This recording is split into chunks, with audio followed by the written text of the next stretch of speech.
They come for the examination, they sit for the examination, but they are not able to qualify that examination. That बहुत सारा पढ़ने से अच्छा है कुछ पढ़ो और जो इम्पोर्टेंट है, जो यूजीसी जैसे क्वेश्चन डालता है वैसे पे ज़्यादा फोकस दो, ना कि सारा करने से so अच्छा। like कभी भी किसी भी क्वेश्चन के बारे में आपको 100% नहीं पता होता है, दैट इज़ एब्सोल्युटली नॉर्मल, ये नॉर्मल बात होती है कि नहीं इस बार ये लोग सक्सेस पार्टी बना रहे हैं, नेक्स्ट टाइम मैं सक्सेस पार्टी बनाने आऊँगा। थोड़ा ये सब भी ज़रूरी है, अदरवाइज अकेली स्टडी तो बिल्कुल नहीं हो पाता। वो फिर 1 या 2 दिन चलेगा, उसके बाद आप बहुत टायर्ड हो जाओगे अगर।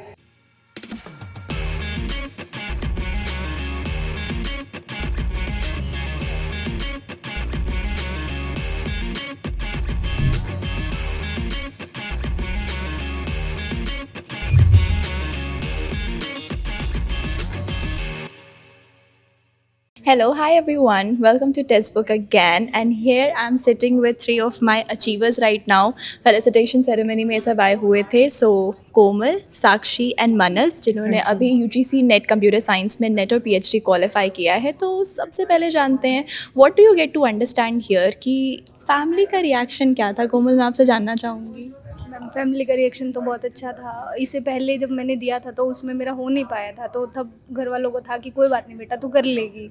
और ये थोड़ा खुद में भी था कि हाँ कोई बात नहीं। और फिर जब आप आए हो तब तो बिल्कुल ही मेरे को ये हो गया कि हाँ मैं कर लूँगी। अब की बार जब मैंने एग्ज़ाम दिया ना, मेरे को बिल्कुल भी स्ट्रेस नहीं था, सच्ची बताऊँ। बिल्कुल मेरे को ये था कि हाँ मैं कर लूँगी, क्योंकि जब स्टार्टिंग में दिया था वो मैंने बिना पढ़े दिया था, तो उसमें मेरा PhD ओनली हुआ था। बट अब की बार था कि हाँ JRF हो जाएगा, बट वो कुछ मार्क्स से रह गया। बट नेक्स्ट अटैम्प्ट में तो अगर मैं आपसे नहीं, साक्षी से तो अलग क्वेश्चंस पूछेंगे, उनके लिए अलग अलग हैं, बट आई वाज लाइक कि सिंस यू फेस डिसअपॉइंटमेंट, तो तब क्या रहा? कुछ फैमिली का प्रेशर या फिर डिसअपॉइंटमेंट फेस करने में सब बुरा लगता है, या फिर अभी करेंटली परसिंग स्टडीज़ में कोई pressure, like I fine with everything? Yes ma'am, बिल्कुल। मतलब घर वालों का तो ऐसा कोई प्रेशर नहीं था, कभी स्टार्टिंग से भी नहीं था प्रेशर। बट खुद को ही थोड़ा ये फील होता है कि मैं कुछ मार्क्स से रह गई, तो वही चीज़ मैंने थोड़ी कवर अप की, पढ़ा अच्छे से। और मैंने मतलब ऐसे नहीं है कि मैंने 10-10 घंटे पढ़ा मैंने कुछ 2-3 घंटे था, बट मैंने डेली पढ़ा था, रेगुलर पढ़ा था, कंसिस्टेंसी रखी थी। और वही मेरे मार्क्स में मेरे को दिखी। 184 मार्क्स आए थे मेरे, 99.97 परसेंटाइल थी, तो घर वाले बहुत ही ज़्यादा खुश थे। Definitely, that's amazing, that's great. Since you mentioned your percentile also, क्योंकि आपने बहुत proudly mention किया आपने percentile. So एक सलाह जो आप देना चाहोगे उन सारे students को जो आते तो हैं, they come for the examination, they sit for the examination, but they are not able to qualify that examination. That 2 हफ्ते का वो जो पीरियड रहता है where you are trying to still overcome कि यार अब एग्ज़ाम कैसे देना है, दोबारा से हिम्मत कैसे जुटाएं so that we can sit in the examination and give that. तो वो क्या बताना चाहोगे आप? मैम, मैं तो यही बताना चाहूँगी कि जो मेरा फर्स्ट अटैम्प्ट था ना, उसमें मेरे को ये था कि मैं ये भी पढ़ लूँ, वो भी पढ़ लूँ। मतलब हर जगह मैं घूम रही थी कि भाई लास्ट मोमेंट पे ये भी पढ़ लूँ। और जो मैंने पढ़ा था वो मैंने अच्छे से रिवाइज़ नहीं किया, और वो उसी की वजह से मैं वहाँ लैग कर गई। बट अब की बार मैंने एक तो क्वालिटी को मतलब प्रेफरेंस दिया एज़ कम्पेयर टू क्वान्टिटी। जो मैंने पढ़ा उसको मैंने बहुत अच्छे से रिवाइज़ किया, और फिर वही सारे टॉपिक्स घूम फिर के वही आते हैं, तो वो मेरे को काम कर गया। Thank you so much. So I would like to ask Sakshi that what was your preparation strategy? आपके लिए क्या preparation strategy रही, क्या work कर गई? मतलब for a person who is just starting, मतलब उसको अभी नहीं पता UGC नेट examination के बारे में कुछ भी. So what you will give advice to those guys कि आप कैसे पढ़ाई चालू करो, कैसे start करो? फर्स्ट ऑफ ऑल मैम, अगर स्टार्टिंग में जैसे कुछ भी पता नहीं होता, सपोज़ मैंने आपसे स्टडी की, तो मैंने क्या किया, जैसे आपने स्टार्टिंग से एक पूरा शेड्यूल बताया कि हम जितना क्लास में जो कर रहे हैं उसको करो, उसके साथ के क्वेश्चंस डेली रिवाइज करो। अदरवाइज़ अगर वो नहीं कर पा रहे, जितना क्लास में हो रहा है उसको एक बार घर जाके दोबारा अच्छे से रिवाइज करो, क्योंकि विद टाइम और नेक्स्ट स्टार्ट करने से पहले पीछे का थोड़ा सा पढ़ लो। क्योंकि जो PYQs है वो तो हम वीकली बेसिस पे कर ही लेते हैं अगर डेली आपको टाइम नहीं मिल रहा। और वो एट द एंड जब आप भी बहुत सारे करवा देते हो, जब मैराथन्स वगैरह लेते हो, तो उसमें मेनली अगर आप डेली बेसिस पे पूछो कि हाँ कि स्टार्टिंग करनी है, तो जैसे टीचर गाइड करते हैं कि ये क्वेश्चन करो, साथ में वो कुछ PYQs बताते हैं, कभी कुछ बुक्स रेफर कर देते हैं, PDFs। तो मैंने कभी रेफर किया आपको कि किसी बुक से पढ़ाई करो? आपने नहीं किया, आपने नहीं किया, कहीं आपने नहीं किया। आपने कहा था कि बहुत सारा पढ़ने से अच्छा है कुछ पढ़ो और जो इम्पोर्टेंट है, जो यूजीसी जैसे क्वेश्चन डालता है वैसे पे ज़्यादा फोकस दो, ना कि सारा करने से सो अच्छा। Like ever did I set कि कभी भी ऐसा हो सकता है कि हम सिलेबस पे कट डाउन करें या फिर सिलेबस की किसी भी पोर्शन को कवर करने से छोड़ दें? ऐसा होता है ना, because most of the students have this myth कि सिलेबस है, सिलेबस पूरा दिया हुआ है, ये तो कभी पूछा ही नहीं गया, तो क्या उसको कभी भी नहीं पढ़ना है? You should just skip it away right away ऐसे? नहीं, आपने ये तो नहीं कहा कभी नहीं पढ़ना है, आपने बोला है कि आप उसको एक नज़र मार के छोड़ दो, ताकि आपकी वो मेमोरी में एक बार हो कि अगर सपोज उस वर्ड से कुछ भी आया तो आपके माइंड में होना चाहिए हाँ मैंने इस यूनिट से या मैंने कुछ ऐसा पढ़ रखा है कि मैं उससे ऑप्शंस तो एटलीस्ट कट डाउन कर सकती हूँ और सही ऑप्शन तक पहुँच सकती So हूँ। as someone who has sat there and given examination, so definitely, do you know 100% about every question? क्या आपको हर क्वेश्चन के बारे में 100% प्रेजेंट पता होता है? बट क्या अप्रोच होनी चाहिए at the moment when you are trying to solve question, so that for all of the students जो एग्जाम देने के लिए जा रहे हैं, तो उनको कैसे करना चाहिए? मैम सब कुछ तो कभी भी नहीं पता होता, तो सपोज एक क्वेश्चन के 5 ऑप्शंस है तो बेस्ट टेक्निक होती है एलिमिनेशन, तो जो कि सबसे ज़्यादा वर्क करती है, बिकॉज आप सही ढूंढने लगते हो तो फिर सारे ही सही लगते हैं, बट जैसे ही हम उसमें नेगेटिव देखना स्टार्ट करते हैं जिस टॉपिक के अकॉर्डिंग पूछ रखा है, तो हम एलिमिनेट करते करते हम कुछ 4 में से कम 2 ऑप्शंस तक तो बड़े आराम से पहुंच जाते हैं, तो उससे बहुत हेल्प मिलती है कि आपको बहुत चांसेस होते हैं कि आप सही करेक्ट करके आओगे, क्योंकि एलिमिनेशन मेथड काफ़ी वर्क करता है काफ़ी अच्छे से, कि 100% तो पता ही नहीं हो सकता, ऐसा तो होता ही नहीं कि सब कुछ ही पढ़ा है, इवन याद भी नहीं रहता, अगर पढ़ा भी हो तो भी याद भी नहीं रहेगा इतना सारा एक इतना टाइम। सारे कि वास्ट सिलेबस है, तो syllabus coverage is not always possible कि आपको 100% चीज़ें याद रहे, and that's a good thing for each and every one of you. ये आप भी समझ सकते हो यहाँ पे कि कभी भी किसी भी क्वेश्चन के बारे में आपको 100% नहीं पता होता है, and that is absolutely normal, ये नॉर्मल बात होती है। तो मनस, फिर जब हम 50-50 क्राइटेरिया पे पहुँच जाते हैं कि एक क्वेश्चन के बारे में हमें 100% नहीं पता, हमने 2 ऑप्शन एलिमिनेट कर दिए हैं, उन 2 ऑप्शन के साथ कैसे काम करना है?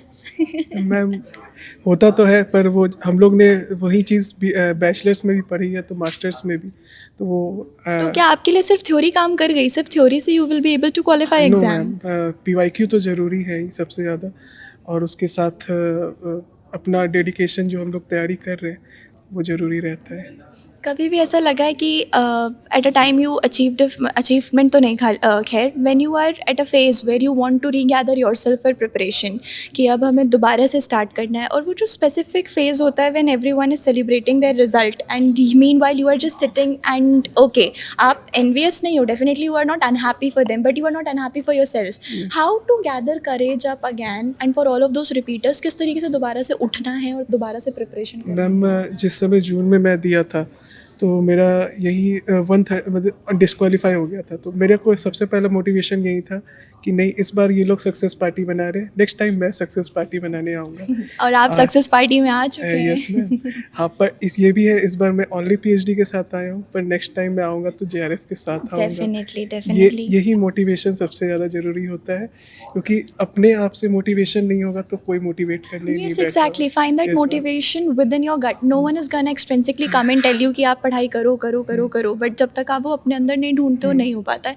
Manas, do you think language is a barrier? English Hindi barrier है? At least ma'am. मेरे, अगर आप मेरी क्लास से पढ़ो तो आपको क्या लगता है कि लैंग्वेज एक बैरियर, अगर आप इंग्लिश बैकग्राउंड के नहीं हो तो आपसे क्वेश्चंस नहीं बनेंगे क्या? क्योंकि No, most of ma'am. The students बोलते हैं। ये इंग्लिश तो हम लोग में तो होना ही नहीं चाहिए, क्योंकि हम लोग का पूरा स्टडी ही इंग्लिश में ही है, कहीं भी कोई क्वेश्चन नहीं।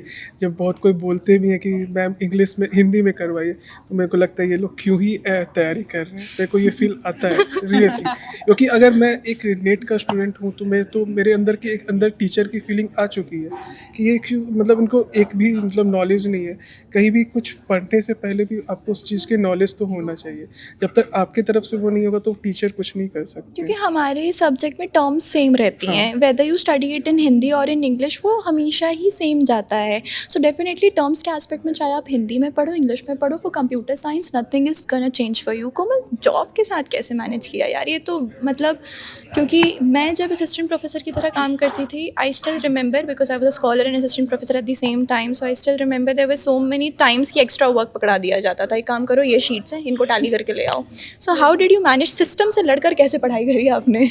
मैम बस यही था कि भाई करना है, खुद से करना है, तो मतलब वही होता है ना मैम, कोई दूसरा हमें मोटिवेशन देता है ना, तो वो कुछ हफ्ते के लिए, कुछ टाइम के लिए रहती है, बट जब तक खुद से रहता है ना कि हाँ मुझे ये चीज़ करनी है, तो उसके लिए आप टाइम निकाल ही लेते हो। बाहर से कोई मोटिवेशन देगा तो उसके लिए आपको ये रहेगा कि क्या है यार ये काम करना है, बट खुद से है ना। तो फिर मैं कॉलेज से घर आती थी, फिर मैंने 2-3 घंटा, जैसे मैंने बताया आपकी क्लासेस जो होती है वो 5-6 बजे होती थी, तो मैं तभी पढ़ती थी। और फिर उसके बाद रात को पढ़ लिया, बस 2-3 घंटा ही पढ़ा, क्लासेस maximum लाइव नहीं पढ़ा। देखना चाहिए कि रिकॉर्डेड देखना चाहिए? मैम मेरे अकॉर्डिंग तो दोनों ही देखने चाहिए। मैंने तो जो देखी थी आपकी लाइव भी देखी थी, लाइव में क्योंकि एक टाइम पे जब हम पढ़ते हैं ना तो सारी चीज़ें दिमाग में उस टाइम पे नहीं जाती हैं, तो मैंने पहले आपकी लाइव क्लासेस देखी, फिर मैंने वो रिकॉर्डेड देखी, मैंने साथ ही साथ फिर नोट्स बनाए आपके, मैंने साथ के साथ लाइव के सो साथ नोट बनाए। मेकिंग प्लेज अ वेरी हाँ, इंपॉर्टेंट बिल्कुल मैम, मैंने नोट्स बनाए और फिर एंड मोमेंट पे फिर वही नोट्स के भी नोट्स बनाए मैंने, जैसे आपने बताया था वो flashcards। Flash cards. फिर वो जब जिस दिन एग्जाम था ना वो एक रात पहले मैंने वही फ्लैश कार्ड्स पढ़े थे जिनको भी सारे। नींद की प्रॉब्लम है, जिन्हें रात में नींद नहीं आती है, तो एक काम करो, अपनी नोट्स बनाओ और उनको रात में आराम से बैठ के पढ़ो। आई बहुत अच्छी अश्योर नींद यू आती है। नींद बहुत अच्छी आएगी। बिल्कुल। साक्षी, फिर आपने अपना सोशल मीडिया ऑफ किया था कि सोशल मीडिया के साथ साथ पढ़ाई करी थी आपने? To be very frank ma'am, मैंने कुछ ऑफ नहीं किया था कुछ भी नहीं। सो आप अपने ब्रेन को रिवायर कर सकते हो कि सोशल Exactly. मीडिया ऑन है तो डिस्ट्रैक्शंस अवॉइड करो, तो भी Exactly. पढ़ाई करो। Elaborate about that please. Actually क्या था कि सपोज अगर जैसे हम बोलते हैं एक्सटर्नल मोटिवेशन, इंटरनल मोटिवेशन तो थी सब। कभी कभी ऐसा होता है कि मन ही नहीं करता कुछ करने का, तो फिर वो एक्सटर्नल मोटिवेशन के तौर पे जब जब फादर मदर, आपको पता है वो फैमिली का प्रेशर कुछ आने ही नहीं दे रहे हैं कि आप सिर्फ पढ़ो, आप करो, आप कर सकते हो। क्योंकि मेरे साथ भी ऐसा हुआ था, मेरे फर्स्ट अटैम्प्ट में सिर्फ 2 मार्क्स की वजह से मेरा PhD रह गया था। तो उसमें भी उस टाइम एकदम से पूरा सैड हो जाता है, फिर अपने आप को बहुत मुश्किल से तैयार करना पड़ता है कि क्या करना है। बट एकदम से फिर पापा कहते हैं मेरा बेटा तू कर लेगा, कोई बात नहीं तू कर। तो उसके बाद मुझे एक्सटर्नल मोटिवेशन वहाँ से आई। फिर उसके बाद हाँ, सोशल मीडिया चलाने का मन करता है, बट उसका टाइम रखो ना, एक पर्टिकुलर टाइमिंग कि हाँ, कि अगर मान लो आपने 2-3 आवर्स की स्टडी कर ली और आपको चाहिए, सपोज समटाइम्स कुछ रील्स देखते हैं, कुछ डांस, कुछ सॉन्ग, जिससे आपको एक पकड़ के कर लो।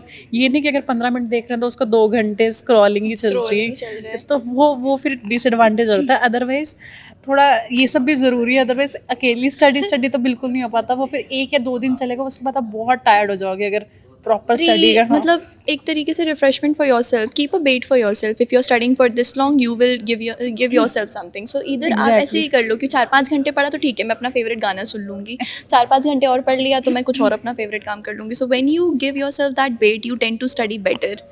Yes ma'am. चलो, थैंक यू बाकी सो तो- मच गाइस। अच्छा नहीं आप बोल रहे थे, बता लो। नहीं, मैं तो ही बोल रही थी। बाकी तो जैसे मेनली जो एंड मोमेंट की जो हमारी परफॉर्मेंस होती है या हमारी जो प्रैक्टिस होती है, वो सबसे ज़्यादा इंपॉर्टेंट होती है। जैसे आपने मुझसे क्वेश्चन किया था कि स्टार्टिंग से चलो किसी को नहीं पता कि कैसे प्रिपेयर करना है कैसे नहीं, बट एट द एंड जो स्टार्टिंग में जैसे हमने कर लिया और एट द एंड हमने 15 डेज 20 डेज कुछ किया ही नहीं, तो वो सारी की सारी मेहनत जीरो में चली जाएगी। बिकॉज जो लास्ट की जो PYQs, लास्ट की जो डबल हमारी पूरी मेहनत होती है, वो सबसे ज़्यादा रोल प्ले करती है। जैसे इस बार आपकी नेटफ्लिक्स सीरीज थी 6 आवर्स वाली, उसमें जैसे बीच में हमारा कुछ गैप आया था, टाइम बीच में हम नहीं कर पा रहे थे, बट जब वो किया ना तो फिर कहीं ना कहीं मोटिवेशन भी आई। Sense of practice gives you motivation. कह रहे हैं क्वेश्चन बन रहे हैं। एग्जैक्टली। और उससे पहले आप उस चीज़ को पढ़ के रखोगे तो वो आपसे बनेंगे ही बनेंगे। ठीक है 50% नहीं बनेंगे, बट 50% बनेंगे, तो उससे कॉन्फिडेंस आएगा कि हाँ, कि हर नहीं बन सकते, एटलीस्ट हम डिडक्ट तो कर सकते हैं ना। और लाइव क्लासेस में जब इतने सारे स्टूडेंट्स को आप आंसर करते हुए देखते हो तो आपको लगता है अरे इनसे बन रहा है, मुझसे क्यों नहीं बन रहा है, व्हाट एम आई लैगिंग। तो वहाँ पे वो एक नेगेटिव रीइंफोर्समेंट हो जाता है कि ये पढ़ के जा रहा है, इससे बन रहा है, मुझे भी उन क्वेश्चंस का आंसर आना चाहिए। एग्जैक्टली।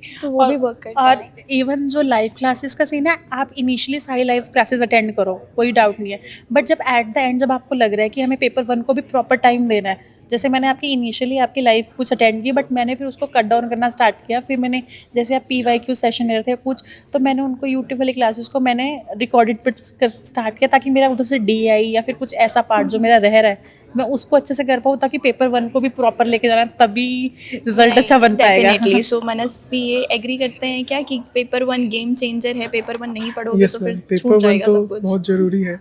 मेरा तो पेपर 1 में DI में 5 के 5 सही थे। अरे वाह, ये तो मेरा नहीं हो पाया कभी। ठीक है, I am a JRF candidate, but honestly paper 1 was something I was not able to do that very well. I took extra efforts for compound interest, DI, for other things because मेरे aspect में वो well नहीं हो पाता था, but ये चीज़ मुझे आपसे सीखनी पड़ेगी। बट ये भी था मैम कि जून साइकिल में मेरा ज़्यादा मतलब पेपर 1 में अच्छे मार्क्स आए थे, इस बार थोड़े कम रहे, तो मैं पर हाँ था कि नहीं DI अच्छा रहा। और मैं DI इसलिए तैयारी भी नहीं करता था क्योंकि मैं बैंकिंग के कारण से अच्छे तैयारी हो चुके तो थे जो चीज़ आपका अच्छा है ना वो बाकी सबका बेकार है.